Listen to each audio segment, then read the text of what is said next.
Good day, and welcome to the SS&C Technologies second quarter 2026 earnings call. At this time, all participants are in a listen-only mode. After the speaker presentation, there will be a question-and-answer session. To ask a question during the session, you will need to press star 11 on your telephone. You will then hear an automated message advising your hand is raised. To withdraw your question, please press star 11 again. Please be advised that today's conference is being recorded. I would now like to hand the conference over to your speaker, Justine Stone, Head of Investor Relations. Please go ahead. Hi, everyone. Welcome, and thank you for joining us for our Q2 2026 earnings call. I'm Justine Stone, Investor Relations for SS&C. With me today is Bill Stone, Chairman and Chief Executive Officer, Rahul Kanwar, President and Chief Operating Officer, and Brian Schell, our Chief Financial Officer. Before we get started, we'll need to review the safe harbor statement. Please note that various remarks we make today about future expectations, plans, and prospects, including the financial outlook we provide, constitute forward-looking statements for the purposes of the safe harbor provisions under the Private Securities Litigation Reform Act of 1995. Actual results may differ materially from those indicated by these forward-looking statements as a result of various important factors, including those discussed in the Risk Factors section of our most recent annual report on Form 10-K, which is on file with the SEC and can also be accessed on our website. These forward-looking statements represent our expectations only as of today, July 23rd, 2026. While the company may elect to update these forward-looking statements, it specifically disclaims any obligation to do so. During today's call, we'll be referring to certain non-GAAP financial measures. A reconciliation of these non-GAAP financial measures to comparable GAAP financial measures is included in today's earnings release, which is located in the Investor Relations section of our website at www.ssctech.com. I will now turn the call over to Bill. Thanks, Justine, and welcome everyone. Q2 was record-setting for SS&C. Our strong quarter resulted in setting quarterly records for second quarter in revenue, adjusted EBITDA, earnings per share, and shares repurchased. We continue to demonstrate success in an uncertain backdrop, underscoring the resilience of our diversified business model and the value clients place on our technology, expertise, and innovation. Our second quarter results were adjusted revenue of $1,696.9 up 10.3%, and adjusted diluted earnings per share of $1.76, an 18% increase. We delivered adjusted consolidated EBITDA of $670.7 million, up 12% or over $70 million, and an adjusted consolidated EBITDA margin 39.5%. The dollar figures are all records. Adjusted organic revenue growth was 7.6%, with performance driven by our largest businesses, new business wins, strengthened multi-year renewals, and market and transaction tailwinds. For the 6 months ended June 30, 2026, cash from operating activities was $716 million, up 11% year over year. This quarter, we returned $499 million to shareholders, which includes 6.4 million shares repurchased for $435.2 million, the highest quarterly buyback in our history. Primarily a result of our repurchase program, diluted shares outstanding are down 4% over the last year. Share repurchases remain our top capital allocation priority, as we are projected to earn $7.29 in operating cash per share for the year. We have lots of flexibility. The acquisitions we completed at the end of 2025 are both tracking ahead of expectation. Curo has given us additional exposure in EMEA, and revenues are growing nicely. Calastone continues to perform ahead of expectations as well. We expect 2026 growth to be in the mid-teens, and we have added 431 clients to the network. Although through Calastone, we are investing in solutions to support the future of our clients, including the digital investment markets. As interest in tokenized investment products continue to grow, our clients and prospects are looking forward towards the infrastructure needed to support digital transactions. Combining our servicing capabilities with Calastone Technologies, which already supports the issuance and distribution of tokenized funds, Our innovation roadmap now extends to the next stage of digital investment lifecycle. The new capabilities will enable digital investment transactions to settle using regulated forms of digital cash, including stable coins and tokenized commercial bank deposits. This will help reduce settlement risk, improve operational efficiency, and simplify cross-border investment transactions. We look forward to capturing more market share. The highly anticipated Medicare GLP-1 Bridge Program launched on July 1. Since launch, nearly 3 million claims have been processed using SS&C's Omani RX platform to support our client, Humana. We believe this demonstrates our technology scale, reliability, and flexibility, and underscores the critical role the Omani RX plays in enabling innovative healthcare programs. We're proud to expand access to these important therapies for millions of Americans. I'll now turn the call over to Rahul to discuss the quarter in more detail. Thanks, Bill. Our second quarter results came in ahead of expectations with strong sales and renewal performance and continued margin expansion. We are on track to meet our margin objectives for the year. These results demonstrate the strength of SS&C's customer relationships and the criticality of our products and services. Outsourcing, co-sourcing, and lift-outs combined with industry-leading technology continue to enhance our revenue growth. Rapid technological innovation is pushing customers towards SS&C as they look for a partner to help them take advantage of the latest technologies. Our front, middle, and back office technology business, including Geneva, delivered a strong quarter. We are seeing momentum in multi-year technology license renewals across our client base, reflecting the confidence clients have in our platforms and long-term roadmap. Several of our largest pipeline opportunities are anchored by tech. Our global footprint remains a competitive advantage, with offerings spanning markets and asset classes worldwide, and we are seeing robust demand and healthy pipelines internationally as well as here in North America. We're deploying AI across our products and operations, and it is one of the drivers of the growth and margin expansion you see in these results. Our approach is governance first and proven internally before it reaches customers. In one example we announced this morning, a global leader in risk, reinsurance, and capital chose our WorkHQ platform to scale agentic automation across its business. This is one example of a trend we are seeing, established enterprises choosing SS&C to move their automation efforts to agentic AI. With that, I'll turn it over to Brian to walk through the financials. Thanks, Rahul, and good day, everyone. Unless noted otherwise, the quarterly comparisons are Q2 2025. As disclosed in our press release, our Q2 2026 GAAP results reflect revenues of $1.696 billion, net income of $235 million, and diluted earnings per share of 97 cents. As Bill noted at the beginning of our call, our adjusted non-GAAP results set several records for SS&C, including revenues of $1.697 billion, an increase of 10.3%, and adjusted diluted EPS of $1.76, an 18.1% increase. The adjusted revenue increase of $159 million was primarily driven by incremental revenue contributions from organic growth of $118 million, acquisitions of $36 million, and a favorable impact from foreign exchange of approximately $5 million. As a result, adjusted organic revenue growth on a constant currency basis was 7.6%, and our core expenses increased 6.1%, or $58 million, which also excludes acquisitions and impact of FX.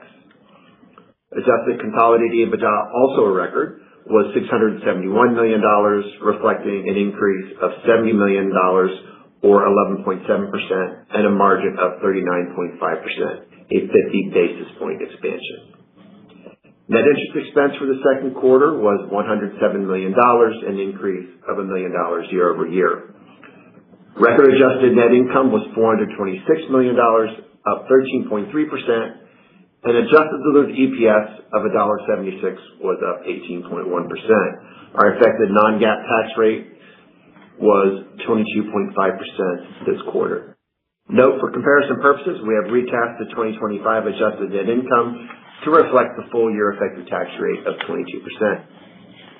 Also note the diluted share count is down to 242 million from $252.2 million year-over-year, primarily due to the size and continued impact of share repurchases and, to a lesser extent, lower dilutive shares.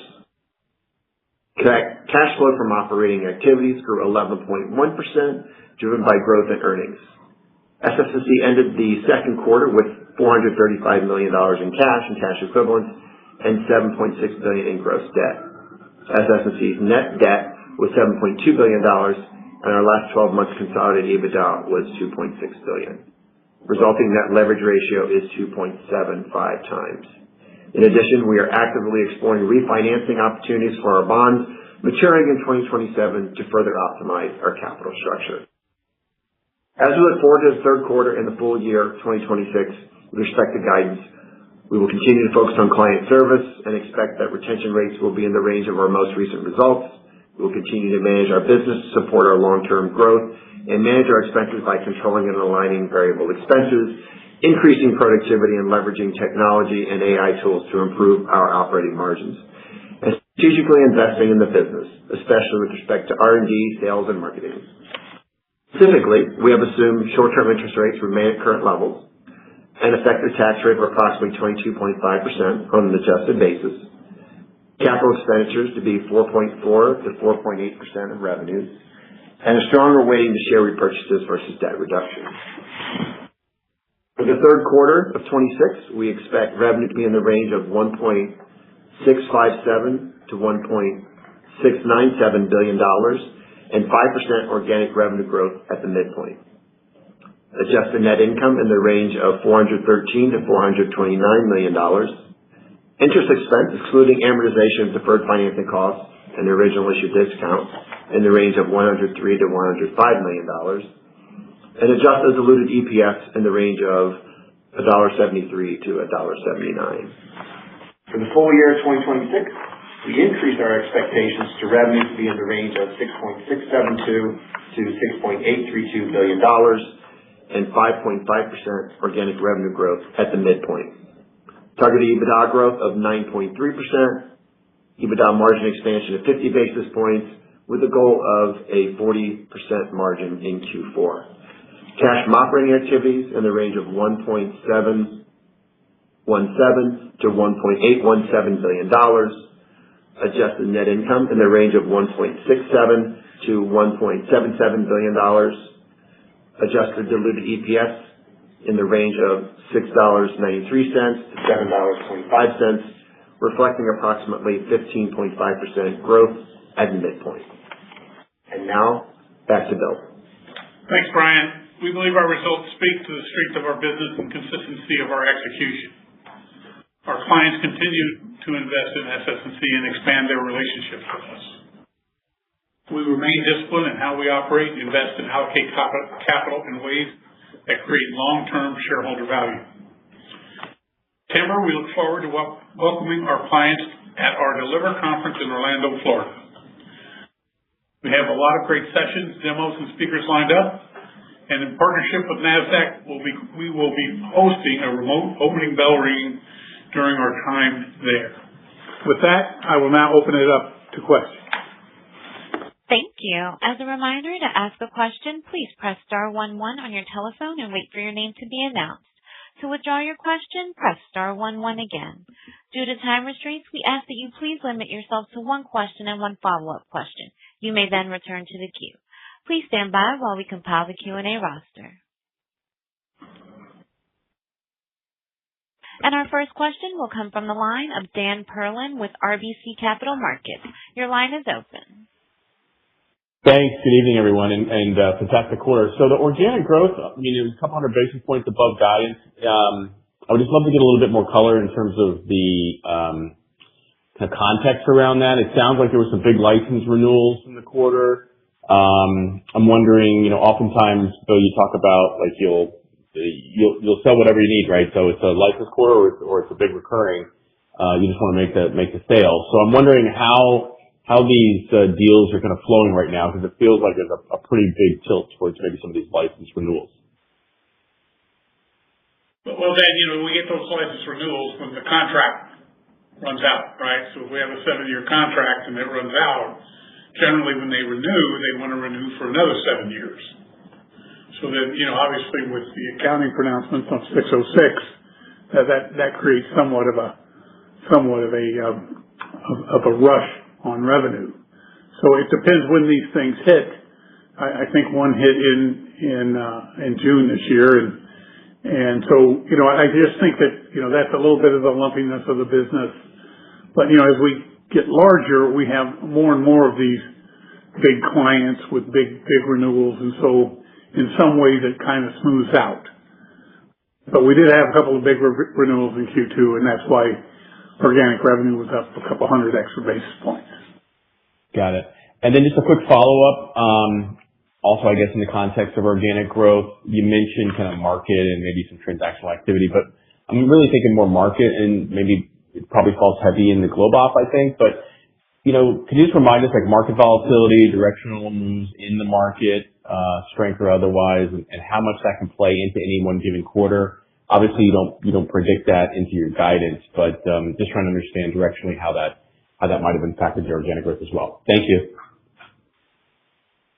Yeah, so we produce our capital movements index and our performance index for our hedge fund business every month, and this past month the redemption index was at 135, which is about the lowest we've had in the history of having this thing, and we've done it since I think 2009. So I think that's indicative of how strong that hedge fund business is, and the strength of that kind of asset manager type. They have a lot of flexibility. They're very good risk managers, and they have the full range of product capabilities. If you look at our assets under administration in our fund administration business, over the last 2 years, it's up $581 billion. I think that's pretty indicative of the strength that we have in that space. Excellent. Thank you. One moment for our next question. That will come from the line of Jeff Schmidt with William Blair. Your line is open. Hi, thank you. Another question on GlobeOp. Are you seeing demand for outsourcing just kind of pick up in general, just as AI raises the need for companies to modernize, so they're turning to third-party vendors just to do that more easily? I do think that that's a big part of what's happening. At a baseline, we've got strong demand just because, look, we're tech forward and we're the biggest player in this business, and we have a lot of referenceability. But then the other kind of thing that's happening is customers are looking around and they want to take advantage of AI. They want to take advantage of some of the agentic capabilities we have. And rather than try to put that all internally and build it from scratch, the fact that we can deploy it in a very scalable way has been positive for us. Okay, great. And then a question on GIDS. What's the underlying growth there when you exclude the recent lift outs like Insignia? And, how does your pipeline for additional lift outs look? I mean, those seem to be pretty accretive transactions, I would think. Well, certainly, ultimately, they are very accretive. At the same time, it's competitive. We have to win and we have to deliver a great service, which we have been doing. But hey, these are large, sophisticated organizations that require a lot of attention, and we give it that attention. So I think we have a great pipeline in our global investor and distribution services business, and I think that will continue. Once again, I think one of our prospects says, well, you guys have 65% market share. I'm pretty certain you can probably handle us. And I think that, again, that goes to the strength and size of our business, and that we win mandates from Australia, and we win mandates in Europe, and we win mandates in North America. I just think we have a very powerful business model. What's that underlying growth, I guess, if you just back out Insignia? It's still in excess of 5. Okay. Great. Thank you. One moment for our next question. And that will come from the line of Kevin McVeigh with UBS. Your line is open. Hey, congratulations again. Just really, really strong results and feels like a little bit of a choppy environment. Hey, Bill, I think you'd mentioned the claims launch. Any way to think about what that contributed in the quarter and how that scales over the course of 26? Yeah, we get in excess of double of the 20 cents, but I think this is a trial program of the government, but it so far has been very popular, and we'll see. It's a 6-month program, Kevin. So knock on wood, it's the government. So will they stick with a very successful program? That's probably 50-50. But we do believe that there's a lot of great collaboration between us and Humana and the CMS that manages Medicare and Medicaid. So we're optimistic, and again, it's a reason why we're in healthcare. When it comes, it'll come in large waves, and if we can deliver a great service and the government likes what we do, seems to me they spend a lot of money. We just want our fair share. No doubt. And then you talked a little bit about AI governance and in terms of starting to see it in the organization. Is that still through Blue Prism, or are you starting to see other avenues? And any way to think about, from a margin perspective, philosophically, how much will go to reinvestment versus, just margin growth overall, things like that? Well, again, Kevin, we made the upfront investment, right? We bought Blue Prism that had AI and had ML and had RPA, and had natural language processing. So I mean, we made the investment, spent $1.6 billion. Same thing as you read about tokenization and about some other fintech companies that are getting into tokenization. Well, we spent $1 billion and we bought Calastone. And we didn't buy Calastone so that we could be an also-ran. We bought Calastone so we can be a leader in technologies that our customers want. And I think that's been our attitude the whole time is that, look, we don't want to dabble. We don't want to have three licenses of automation anywhere or UI, whatever it is.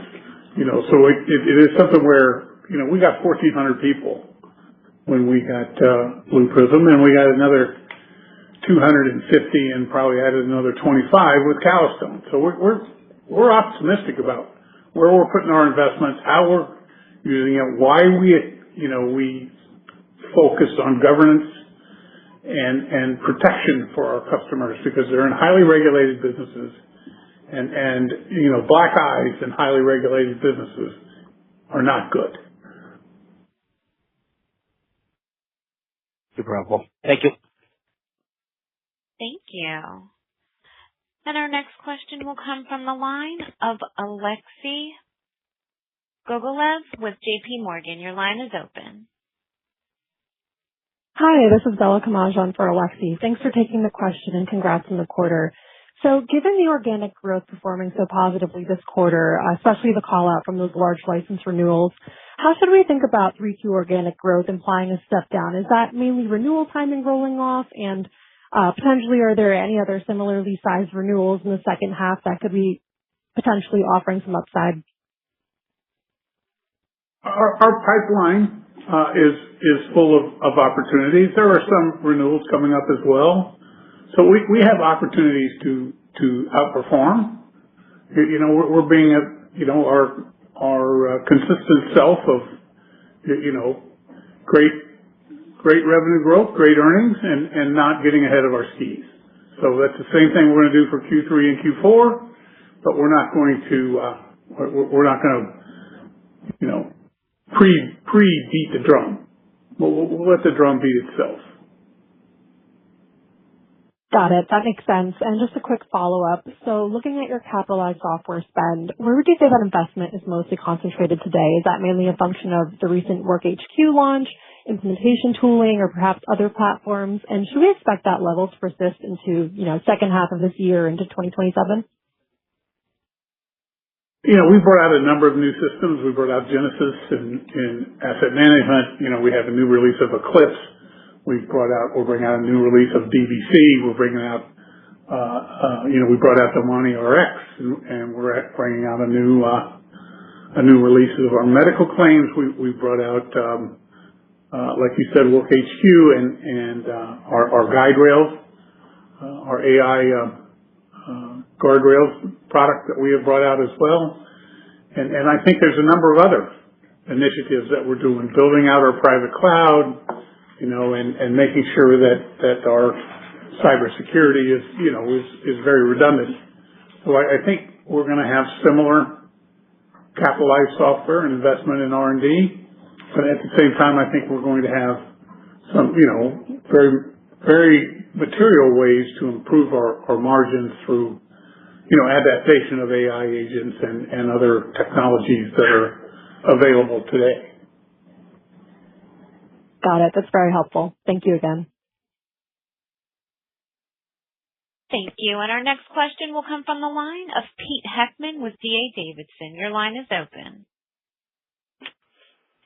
Hey, good afternoon. Most of my questions have been answered. I was just curious on the Intralinks side, virtual data room saw a nice sequential increase in organic growth, but it was on a relatively easy comparison. I guess, how much do you attribute that to an uptick in larger M&A or other success in gaining new clients, versus just benefiting from what appeared to be the easiest comparison of the year for that business? We're having some success in terms of so the metrics we track, whether that's the opportunities that we have in our pipeline or those opportunities getting converted into bookings, and then eventually those bookings getting converted into revenue. All of those things are positive. So the comps only work if you can improve on the comps, right? And so I think that's what we are doing. We are seeing the business strengthening, and we expect that to continue through the remainder of the year. That's great. So, and would you attribute it, like, in terms of areas that you've been winning a bit? I think you mentioned, private assets, private equity. Any other areas that have been seeing some adoption in the virtual data room area? Yeah, it's a little bit of, so there's two big components to that Intralinks business, right? It's the virtual data rooms, and we've been having success, and that's a little more linked to the M&A markets. But then there's the alternatives LP communication part of that business, and that's been growing steadily throughout. Okay, that's helpful. I appreciate it. Thank you. As a reminder, if you would like to ask a question, please press star 11. Our next question will come from the line of James Faucette with Morgan Stanley. Your line is open. Yeah, hi guys, it's Michael Infante for James. Thanks for taking our question. Just one from us. Just on the larger renewals that you guys are having and the sort of second half slate of renewals that are coming, like how is AI factoring into these conversations? Do you view the agentic monetization and the Work HQ opportunity as really like a call option in the future from a monetization perspective? Or are you seeing customers, sort of use AI as a mechanism to push back on your own price realization? Doesn't sound like that's the case. But just wanted to ask there. Thanks, guys. Well, as you know, at Morgan Stanley and other organizations of your size and complexity, you're constantly looking at upgrading your infrastructure, and we are proud to have Morgan Stanley as a client, and that the AI is something that's on everyone's tip of their tongue, right? And your board, right? So all your executives are very attuned into what are we doing with AI. And I think our approach has been very effective in showing people that our technology is better, the way we're rolling it out is better, the more protected you are, and the more that we are really a partner in making sure that your transition from traditional software products to then RPA products where you have bots helping you do pretty simple processes, but things that take a lot of time, cost a lot of money, and now you can have a bot do, whether it's statement review or other things like that. And now there's agentic agents that can do more complex tasks, that can make some decisions. And you have to have the guardrails around what those decisions are. But if you can get real processes and build an orchestration layer like we have, then you can get very sophisticated workflows that are not people intensive. And that's our approach, and it's been pretty effective. Thank you. I'm showing no further questions in the queue at this time. I would now like to turn the call back over to Mr. Stone for any closing remarks. Again, we appreciate everybody on this call, and we appreciate you owning our shares or following our shares. At the same time, we work hard for our shareholders, and we will continue to do so. And we look forward to seeing you at the end of next quarter, or this quarter, I guess. Thanks. This concludes today's program. Thank you all for participating. You may now disconnect.